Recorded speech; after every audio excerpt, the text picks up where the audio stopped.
Bismillahirrahmanirrahim. Assalamualaikum warahmatullahi wabarakatuh. Pada kesempatan kali ini saya akan menyampaikan sejarah mengenai jatuhnya Baitul Maqdis ke tangan Nebukadnezar. Tujuan saya menyampaikan sejarah ini adalah untuk menambah wawasan kita semua agar kita dapat mengetahui hal-hal yang berkaitan mengenai sejarah-sejarah di masa lalu. Nah, bagaimana sejarahnya? Marilah kita simak penjelasan berikut ini.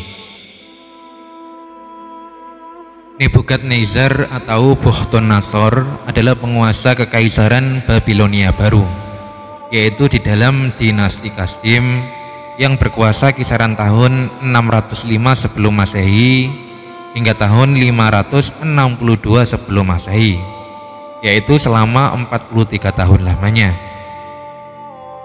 Dikatakan bahwasanya ia tercatat sebagai pembantai puluhan ribu orang dan juga perusak Masjidil Aqsa.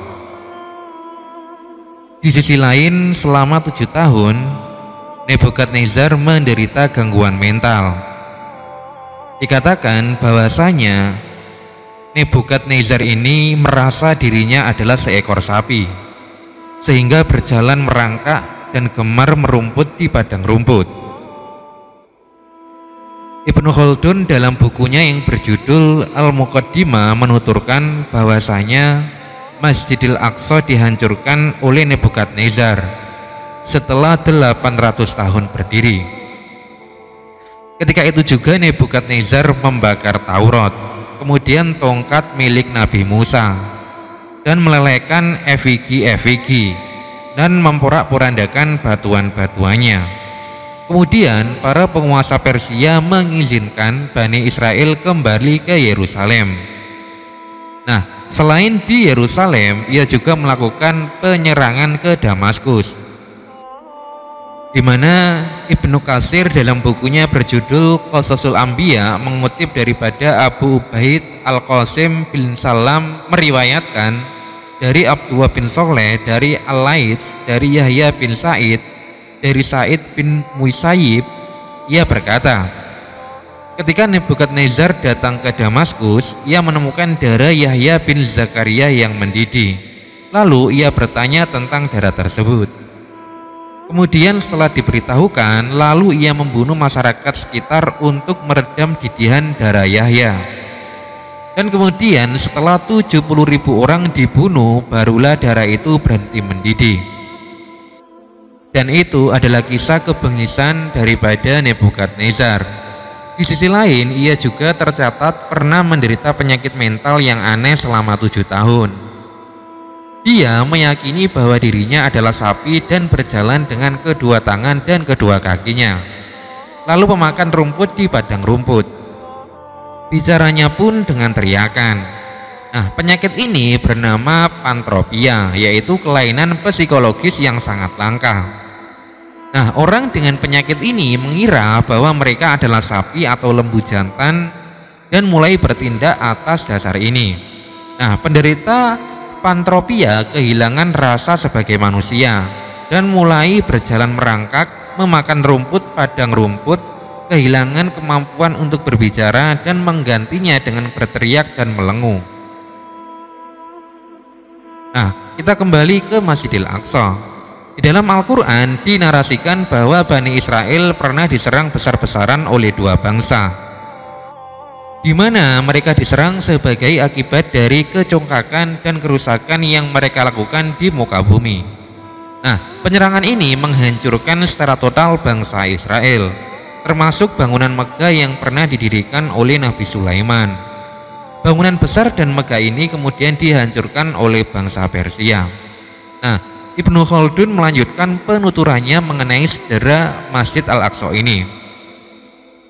Beliau mengatakan bahwasanya Uzair yang merupakan seorang nabi daripada Bani Israel saat itu membangun kembali Masjidil Aqsa dengan bantuan penguasa Persia yang bernama Bahman.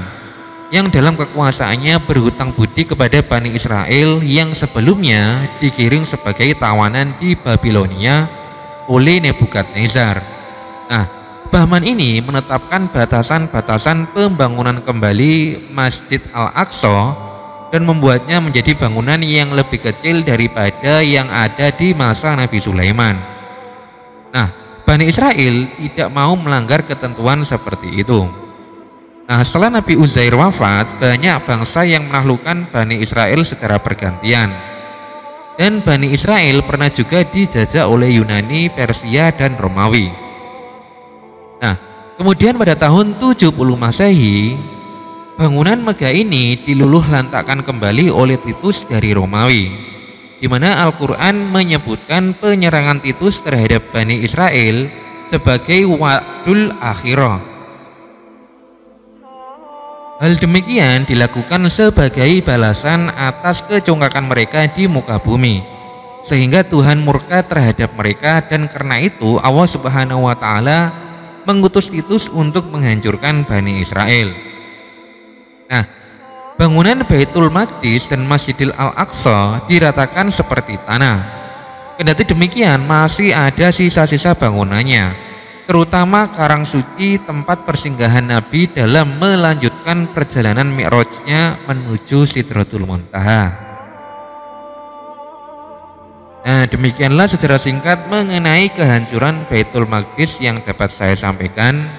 Semoga yang sedikit ini dapat menambah wawasan kita semua, karena tujuan saya menyampaikan sejarah ini tidak lain adalah untuk menambah wawasan kita semua. Akhirul kalam, wallahu a'lam bishawab. Billahi taufiq wal hidayah. Wassalamualaikum warahmatullahi wabarakatuh.